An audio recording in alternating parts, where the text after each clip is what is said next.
So let's begin today by asking a deep and philosophical question. So suppose a train on a runway is moving around 100 miles per hour. It is very fast and it would kill 5 people if you don't do anything. But you can divert the train to another track and it will kill one man on that track. So would you divert the train or not? So the question here arises is that their morality is the morality about following the rules or just producing good consequences. This leads to the utilitarianism. Now let's talk about Jeremy Bentham. He was an English philosopher and he was founder of the utilitarianism. So he asked a very simple question: What makes an action morally right or wrong? His answer was very groundbreaking and revolutionary. He said that the action is morally correct if morally right if it produces greatest happiness for greatest number. This is also called the principle of utility. So utilitarianism is basically a doctrine which says that action is morally right or morally justified if it produces greater overall happiness. So now let's talk about his reason why he uh, believed so. So he believed in has hedonism, that pleasure is intrinsic good and evil, and pain is intrinsic bad.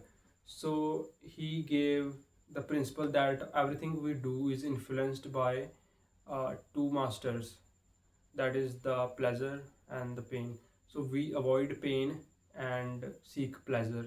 So everything we do is influenced by these two masters. So that's why he thought that the morality should also follow these rules. It should maximize the pleasure and happiness.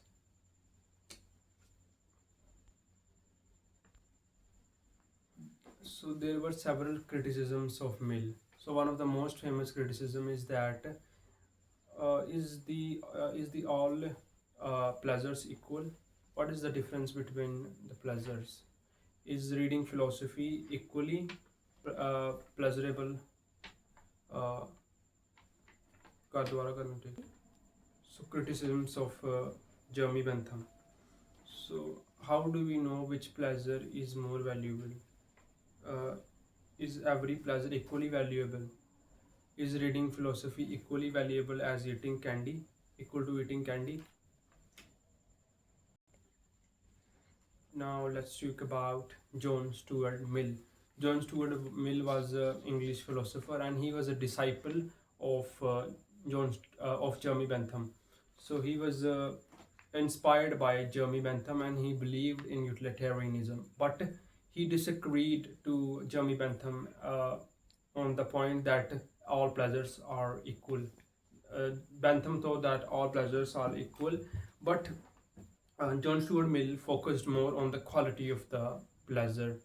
So he said that some pleasures are inherently more superior to other pleasures, like art, music, and philosophy are superior pleasures or higher pleasures, whereas the entertainment or bodily pleasures, the pleasures, are lower pleasures according to him.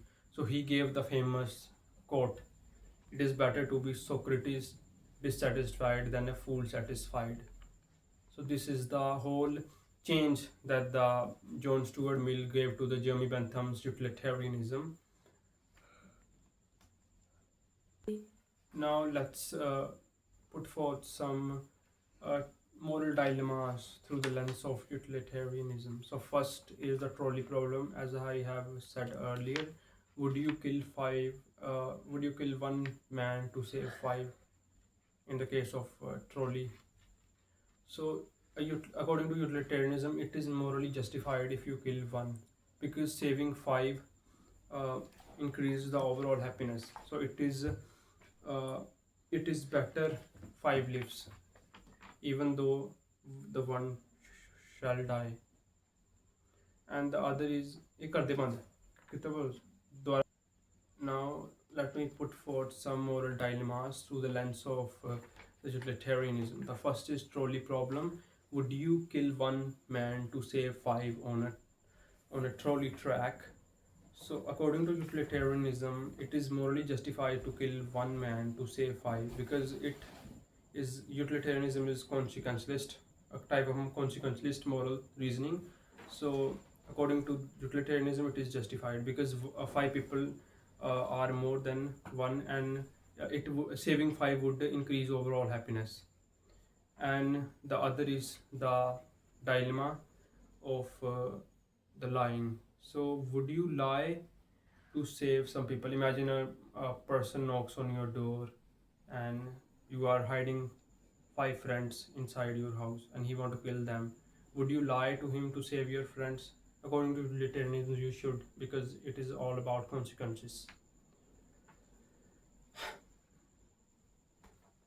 So there are many criticisms of the utilitarianism. So now let's talk about them. The first criticism of the utilitarianism is about the minorities' rights. So utilitarianism violates the minorities' rights. So imagine a situation. Is it justified to kill a single person, a man, if it benefits millions? So in this case, the minority's right, that is a single man, it is violated. In the if you take the example of trolley problem, the rights of a single person, that is to live, is violated because five people are more. So this is the first criticism of the utilitarianism. Now the second criticism is the human dignity. So Immanuel Kant was a German philosopher, and he was one of the greatest and one of the strongest critiques of the utilitarianism. So according to Kant, he believed that humans inherently had a worth. Humans are inherently uh, worthful and they have a dignity. So we cannot use humans merely as means to an end. But utilitarianism says that, according to utilitarianism, humans are used as means to an end. Let's suppose that means is in happiness. Now the third uh, criticism of the utilitarianism is it uses some pleasures or some feelings or morality just as mathematics. So would it be possible to calculate happiness, pleasure, pain, or justice mathematically? Some say no. So that is a great criticism of the utilitarianism. Now the last and not the least, last but not the least criticism of the utilitarianism is that the future is uncertain. So how can we know that the consequences of the action shall be good or bad or in whatever way? So future is uncertain. So now to sum up this video, let's move to the conclusion. So utilitarianism is a great philosophy or doctrine. It is a historical philosophy, and it changed carbon द्वारा करना. So let's talk about नहीं carbon दे रहा बोलना उन तू सिर्फ phone करना कुछ नहीं बोल. So now let's move to the conclusion of the video. So utilitarianism changed the history of the ethics.